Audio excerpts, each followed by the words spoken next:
Alright, today I'm going to talk to you about fish medication for your betta. There's no bettas in here right now. This is my platy tank, and I took my betta out because he started getting a little aggressive with one of my new platies, but we're going to see if one of my others are alright. But anyway, as far as medication, first of all, the best thing to do for diseases is prevention. You want to make sure your water changes are on the correct schedule, and you're doing the right amount, and it's always, always, always dechlorinated, and that it's the right temperature so you don't shock your fish. So, as long as you're doing everything right, your bettas shouldn't get that sick, but all of them do at one point or another. The first thing that's really nice to have is a test kit. For tanks that get 100% changes, it's not as essential that you have one, but in cycle tanks, it's pretty essential. There are pet stores that will do this for free. They will test your water if you bring them a sample in. But this is about $30 at your pet store and well worth it when you need to know.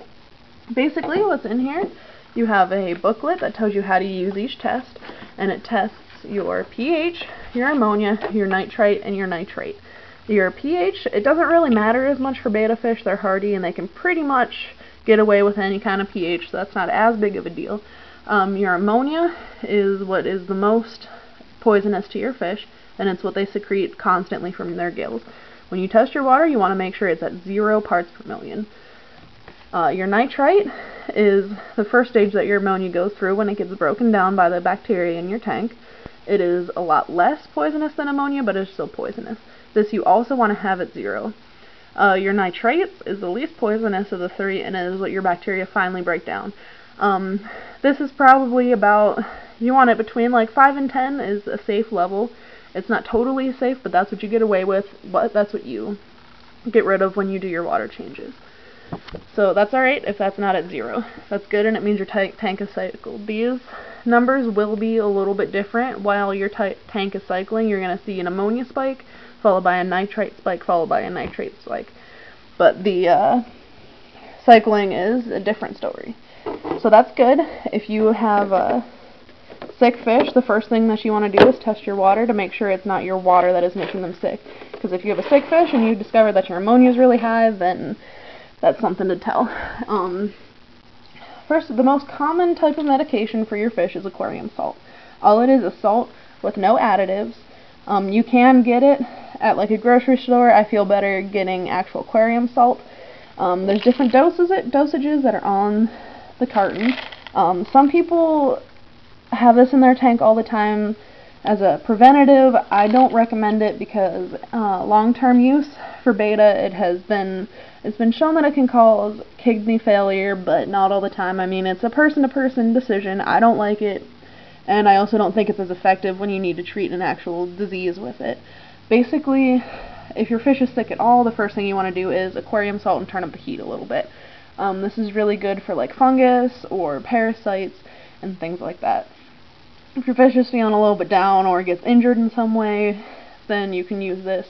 Fin rot, when they rip up their fins or are a tail biter, you use this to prevent and cure fin rot. It'll get rid of that infection, and the most common use of this with betta fish is actually to help heal ripped fins. Since their fins are so delicate, they do get ripped once in a while. I mean, you're pretty much not going to own a betta fish for its whole life without their fins getting ripped once. And this is really good. It keeps the infection out and helps them heal up really nice. The second kind of medication that I have is Noxic. This I've had in this 10 gallon. A couple of my platies have had ick. When you see it, it's little tiny white dots on them.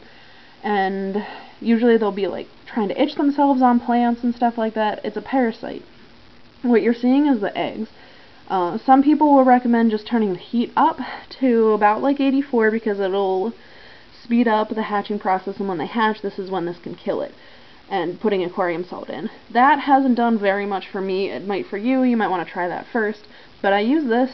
You want to make sure that you take the carbon out of your filter if you do have it, and it could stain some sealants. It hasn't done anything in my tank, but this is a 3-day dose, and it has gotten rid of it. Ick is something that lives in tanks, and it's not just on your fish. So if you take out one fish that's affected to quarantine to fix it, it's not going to do anything because you still have ick in your tank. You want to treat the tank that this is in.